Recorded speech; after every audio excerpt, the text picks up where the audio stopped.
And so we're going to introduce our next panelist. And then after that, we will be taking a short break to kind of rejuvenate. So next up, let's give a virtual round of applause for Elise Boddie of Rutgers Law School and the Inclusion Project. She'll be giving our first lightning talk called Segregation as a System.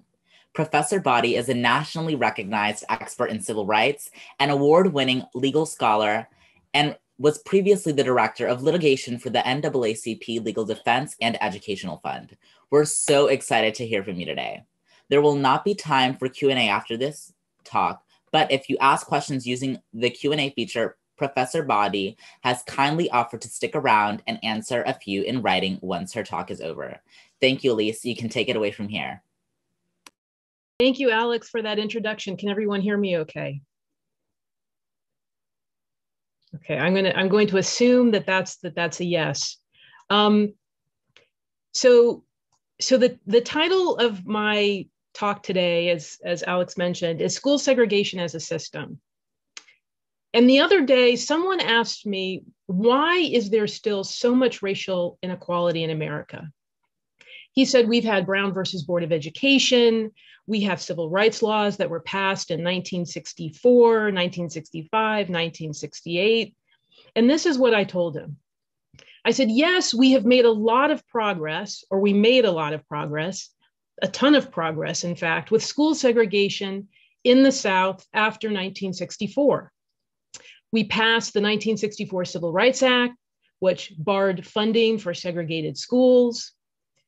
We did not, however, see any of that same progress in the North and other parts of the country because of a Supreme Court decision named Milliken versus Bradley, which made it basically impossible to integrate schools outside the South.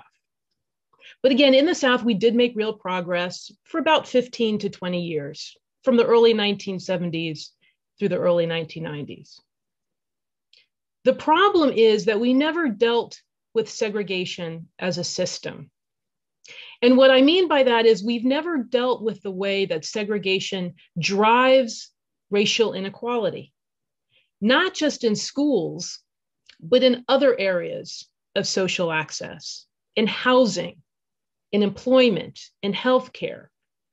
The way that segregation makes it harder to find a job that pays a salary you can live on, that provides good health insurance and access to quality healthcare.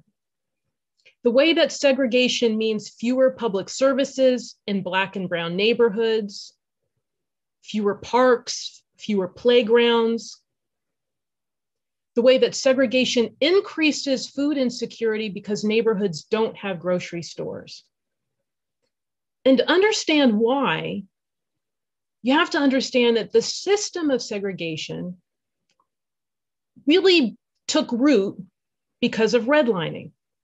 And many of you may already know that redlining refers to the federal policies from about the 1930s through the late 1960s that refused to ensure loans for housing in integrated neighborhoods or any neighborhood that had a single Black person. And state lenders did the same thing. And it was called redlining because government officials would draw, literally they would take a map and they would draw red lines around neighborhoods that included Black people or other people who were perceived to be as undesirable. And then they would use those maps to decide which neighborhoods would not receive federally insured loans.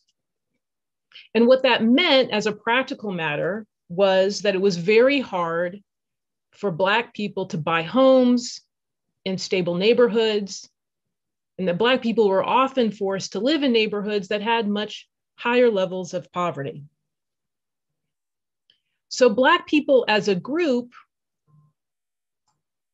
did not have opportunity to build wealth through their homes in the same way that white people did, which is, by the way, we have this enormous wealth gap in the United States.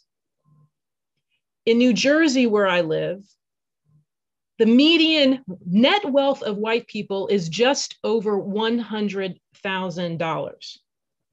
For Black and Latinx people, it's about $170.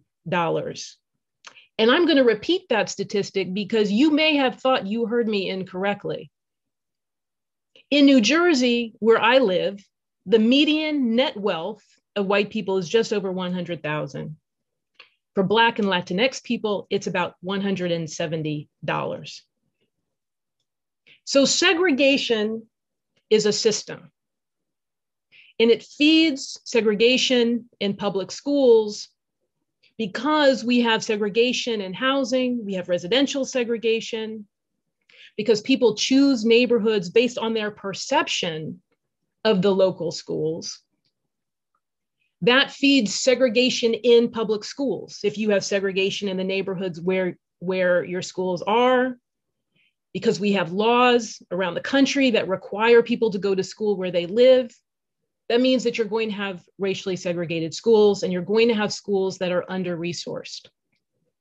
Under-resourced schools, what does that mean? Right? You all probably know this already. It means fewer advanced placement courses. It means more substitute teachers. It means fewer extracurriculars. It means fewer opportunities to do music and art. And it means oftentimes, too often, lower graduation rates and less access to college. And that means that you have fewer job opportunities of the kind that I described, right? The kind that don't provide a living wage, that don't provide all the services and support that you need. So the lesson here is that segregation is a system, which means that we need systems to deal with it. We need not just law and policy, but we need communities. We need youth. We need people who are actively pressing for change. The second reason that I mentioned to the person I spoke with about why we still have such serious racial inequality is that racism adapts, it morphs, it shapeshifts. And what I mean by that is that almost as soon as you get a law passed or a policy adopted that promotes racial equality, people start looking for ways to avoid it, to go around it, to circumvent it. So after Brown versus Board of Education, we had Southern states that decided, well, if you couldn't segregate public schools explicitly on the basis of race, they would use other strategies, right? Other ways to get around Brown versus Board of Education. So they would set up private schools that white people would go to. They would perpetuate racial stereotypes about the inferiority of Black people to make white people afraid of integration. And so the lesson here is that even if you get that policy in your school that says, all right, we're going to adopt assignment policies that mean we will have more integrated schools, you have to be alert to the ruses, the tactics that people will use to avoid these racially just policies. For example, you may have schools that decide to integrate in the building, but then resegregate in the classrooms through tracking, through screened courses, through excessive discipline. So the third point I want to make is about a fear of too much justice. And here I want to quote from Dr. Martin Luther King Jr.'s letter from a Birmingham jail, where he expressed his concern that the biggest stumbling block to the freedom struggle for Black people was not the Ku Klux Klan, but what he described as the white moderate. And what he was referring to were those people who said they supported integration, but quietly worked against it, right? Who said one thing in public, but did another in private. And today, these are the parents and guardians and caregivers in public schools who proclaim to be anti-racist, but then work to undermine racial equity.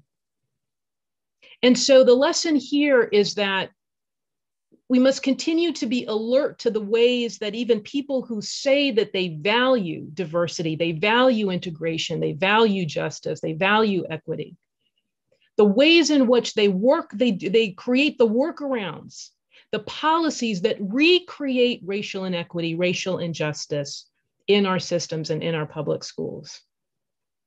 So I'm going to stop here. I want to thank you all for inviting me.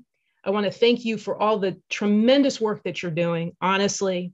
I know that youth voices are critical to this conversation. I know that youth bring insights, they bring fire that we just too often do not see among adults. So keep doing all the wonderful work that you're doing. And if I can ever be of help, let me know. Thank you so much, Elise. I don't know if you can tell, but there's tons of people thanking you for your wise, wise words. You highlighting the extent of redlining and its ties to the gatekeeping capitalist society that we live in really speak to how much of a hydra the topic of segregation is and how it extends in a lot of different ways beyond education. You wowed us with your wisdom, and we thank you for your time and utmost brilliance.